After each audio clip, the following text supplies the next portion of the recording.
Yan uwa, barkamu da wannan lokaci, barkamu da sake saduwa cikin wannan tasha mai albarka, cikin wannan shirin na mai albarka.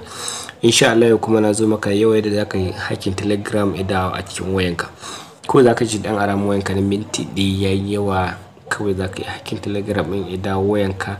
Duk abin da mutum yake a can zaka ringa gani, chatting din shi da sauransu, ko me zai da Telegram din tankar kai ma za ka iya ringa chatting din da mutane, za ka iya goge mishi abu, za ka iya mishi abubuwan da kake so, duk komai za ka iya mishi.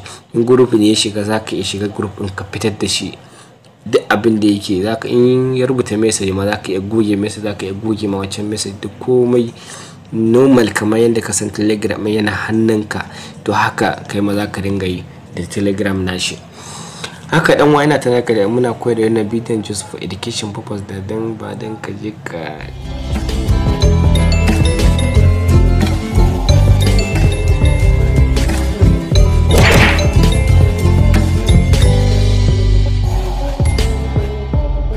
abu dadi haka.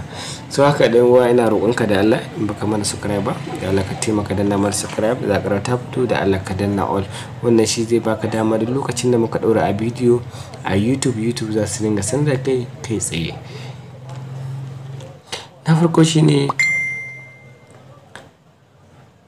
zan aje ma link naka a description, sai ka yi downloading din shi kai dai. Ta gan shi haka Telweb, haka Telweb kenan. Haka shi ka zai bude kama haka, yana buɗe sai ka zo nan ga wurin, kana buɗe na farkon nan, wannan na farkon Telegram web, sai ka shige shi haka.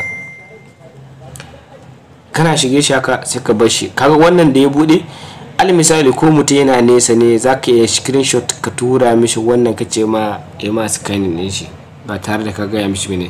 Kaga wannan ko yanzu ina saka lura, kaga wannan dai sosai. To shikenan, bari mu je Telegram, zan nuna ma wani abu kuma da yanda zaka yi wannan kai scanning din shi. Ni ba wata ba ɗayan waya hannu na ne shi, sai ka zo nan wurin abu line nan guda uku, sai ka shige saka. Kana shige saka sai ka zo wurin settings, sai ka shiga settings. In ka zo settings sai ka yi ƙasa, ga inda aka rubuta device, gashi nan device din nan, sai ka shige shi haka. Kana shigar da device, me za ka yi?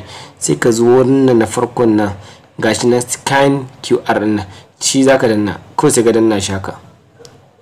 In ka danna shi haka, sai ka danna wannan scan QR din nan, kana danna shi haka zai bude maka. In ka bude ma, to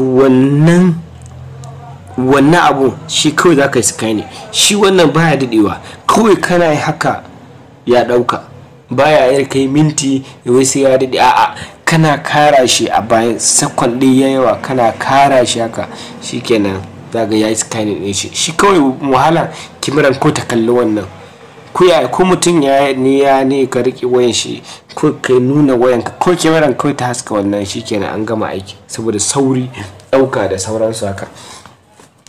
Dan wannan bidiyo burki ka, da Allah ka taimaka ka mana subscribe, da ka tabbatar da Allah ka danna all, kai mana like, kai mana share. Wannan shi zai baka dama duk lokacin da muka dara a bidiyo YouTube zai sanar da kai. Haka mun gode sosai, sai mu haɗu next bidiyo insha Allah.